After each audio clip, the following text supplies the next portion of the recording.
Logan Paul, the influencer turned businessman, is responding to accusations that his energy drink is unsafe for children. If you've been on YouTube lately, you might have noticed kids freaking out over Prime. Logan Paul, he's no stranger to controversy. There's a new warning for parents and kids about energy drinks. Maybe you've seen Prime Energy on social media. The drink is getting so much negative attention, schools are actually banning it. It's just like the most sugary drink that doesn't have sugar in it. And then you look at the sodium level, it's like 1,000 milligrams. Are you guys targeting children?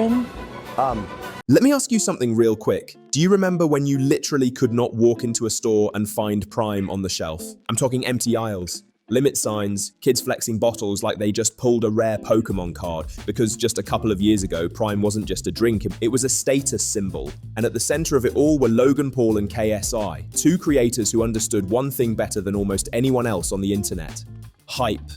Back in 2022, the influencer economy was at its absolute peak. TikTok was running culture. YouTube beefs were turning into boxing matches. And audiences weren't just watching creators anymore, they were buying into them. So when Logan and KSI announced they were teaming up, people didn't even ask what the product was. They just assumed it would sell. Prime launched as a hydration drink, but let's be honest, that label barely mattered. This wasn't about electrolytes, this was about identity. Bright colors, loud fonts, bottles that looked like Fortnite skins, packaging that screamed, "This belongs on TikTok." The bottle itself was basically a YouTube thumbnail you could hold. And that wasn't an accident. Instead of marketing Prime like a traditional sports drink, they marketed it like merch. Something limited, something exclusive, something you weren't supposed to be able to get easily. Early drops sold out instantly, restocks were teased through content, new flavors appeared and disappeared like seasonal skins in a game. Every release triggered the same response: panic buying. We just launched Prime in the UK. Let's go! And the psychology here is simple. If everyone wants something and you can't have it, you want it more. Especially if you're young, especially if TikTok is telling you this is what everyone's drinking. Parents were driving across cities just to find one bottle. Kids were reselling Prime for $20, $30, even $50 a piece. And suddenly, hydration became a flex. Not because it tasted amazing, not because it was revolutionary, but because everyone else wanted it. And when something becomes a flex, logic leaves the building. Prime went viral in schools. It got banned in some, which only made it more desirable. Logan and KSI leaned into the chaos instead of slowing it down. Sponsorships started stacking. UFC branding, Arsenal FC deals, Prime bottles showing up in locker rooms and arenas. At that point, Prime wasn't just influencer merch anymore. It had crossed into mainstream culture. News outlets started covering it like it was a social phenomenon. Clips of kids fighting over bottles went viral.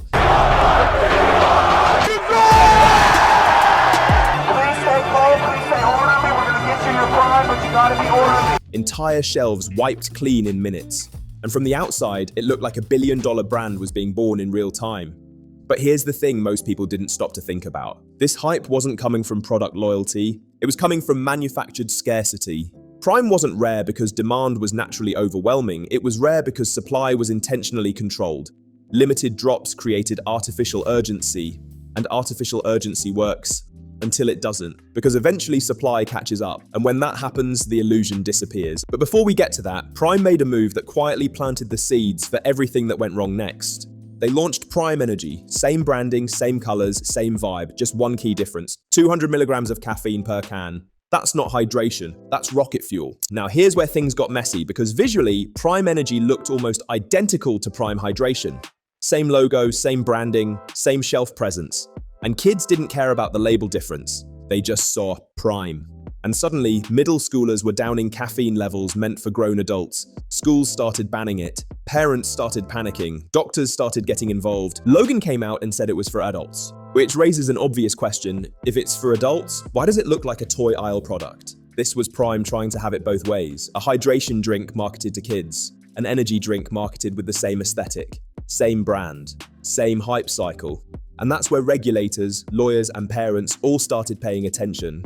Because once you cross from hype into health concerns, the conversation changes. Still, at this point, Prime was riding high. The shelves were filling, but the brand still had momentum. On paper, everything looked unstoppable. Revenue numbers were insane. Social media engagement was massive. Prime wasn't built on habits, it wasn't built on taste, it wasn't built on trust, it was built on momentum. And momentum always runs out, and most people just don't realize it until it's already gone. And that's where things start to unravel, because once the hype fades, once the shelves stay full, once kids move on to the next thing TikTok tells them to care about, all that's left is the business underneath. And in Prime's case, that's when the lawsuit started stacking, and that's when sales stopped, not slowed. That's when $1 billion moment turned into a legal nightmare, and that's exactly what we're getting into next. And this is the part where the story stops being funny. Because hype can hide problems for a long time, but it can't hide paper trails. And once Prime stopped being impossible to find, people finally started asking questions they never cared about before.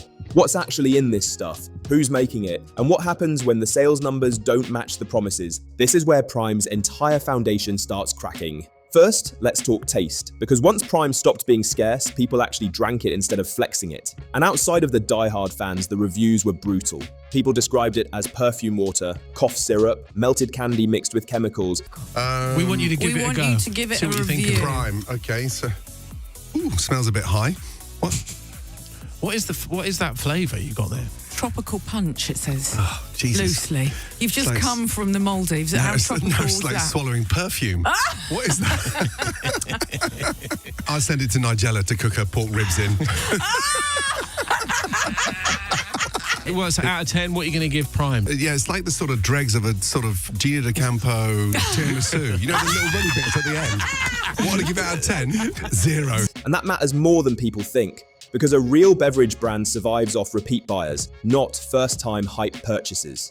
If someone tries a drink once and never wants it again, you don't have a brand, you have a moment. But taste alone didn't kill Prime. Plenty of bad-tasting drinks survive. Behind the scenes, Prime had manufacturing agreements based on the assumption that demand would keep exploding forever. Factories scaled up, suppliers locked in long-term contracts, warehouses filled up. That's when the lawsuit started. One of the biggest blows came from Refresco, one of Prime's manufacturing partners. They sued Prime for around $67 million, claiming Prime promised massive order volumes and then walked away once sales slowed. Think about that for a second. That lawsuit alone is bigger than Prime's entire recent yearly profit. Then came ingredient suppliers accusing Prime of unpaid invoices, millions more tied up in legal disputes over quality standards, pricing, and contracts that were signed during the hype phase and became impossible to justify once reality hit. But the lawsuits didn't stop at business partners. That's when the health cases entered the picture.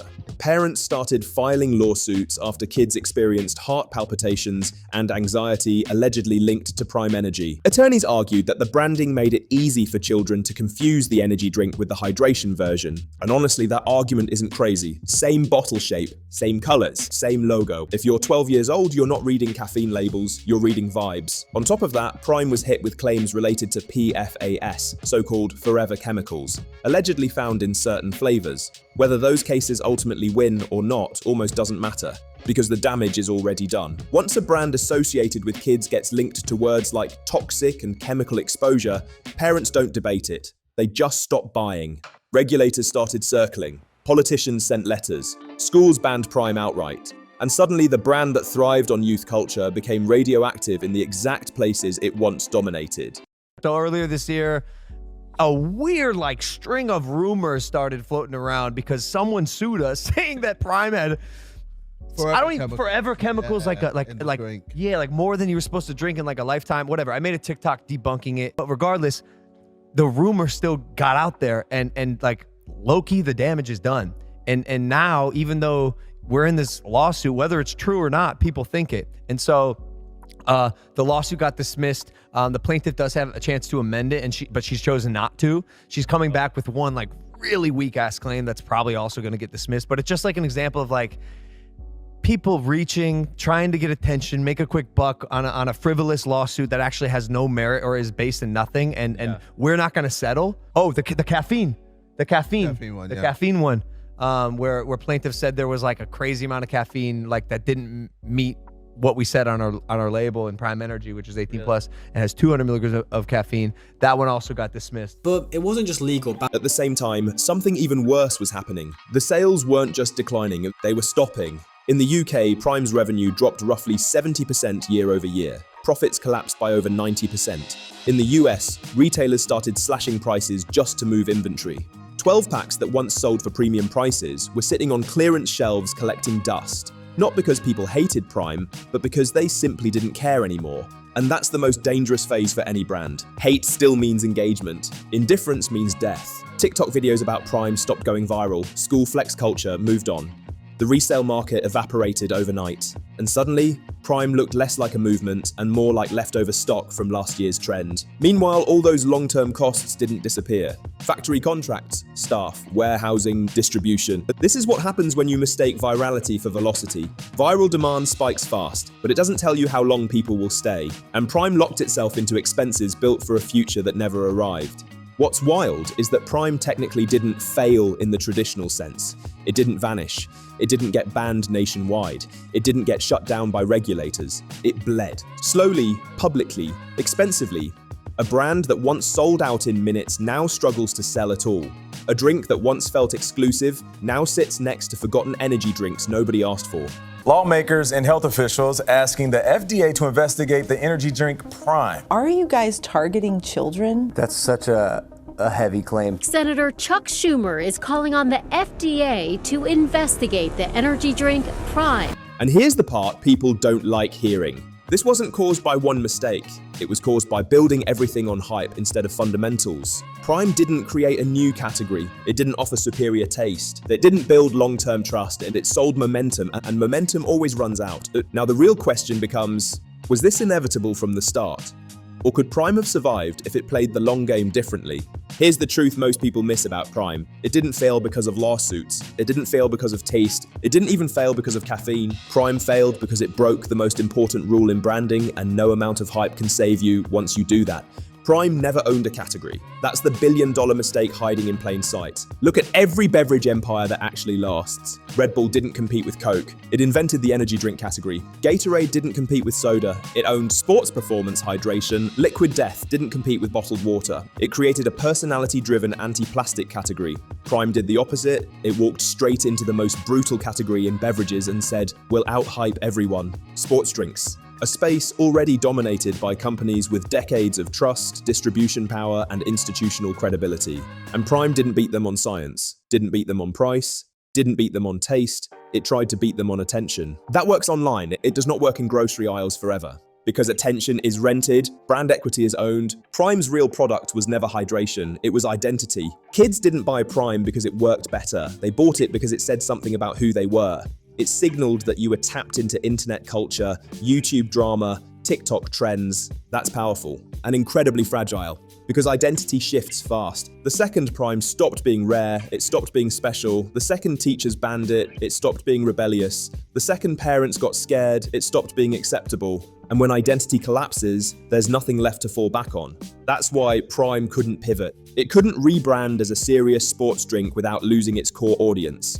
It couldn't lean into kids without regulators stepping in. It couldn't lean into adults without being laughed out of the room. It was stuck between worlds. Too childish for athletes, too aggressive for parents, too generic for long-term loyalty. That's the danger of building a brand around personalities instead of principles. Because when the hype dies down, the product has to speak for itself. And Prime never taught people why they needed it, only why they wanted it right now. This is why the collapse feels sudden, but wasn't.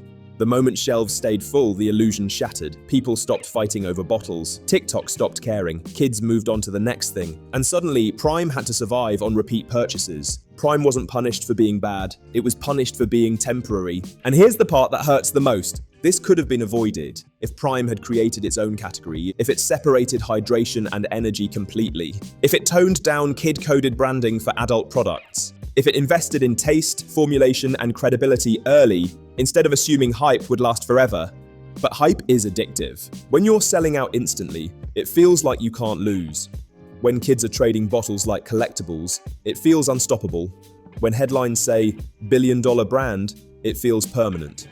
But business doesn't care how loud the moment was. It only cares how long it lasts. Right now, Prime still exists. You can still buy it, you'll still see sponsorships, you'll still see the logos at events. But culturally, it's already over. It went from being a flex to being a meme, from must-have to clearance, from status symbol to cautionary tale. And that's the real lesson here. You can build a massive business on hype, but you just can't keep one there. Prime didn't collapse overnight. It bled out as attention moved on, and that's why this story matters. Because influencer brands aren't going away. In fact, there are more coming than ever.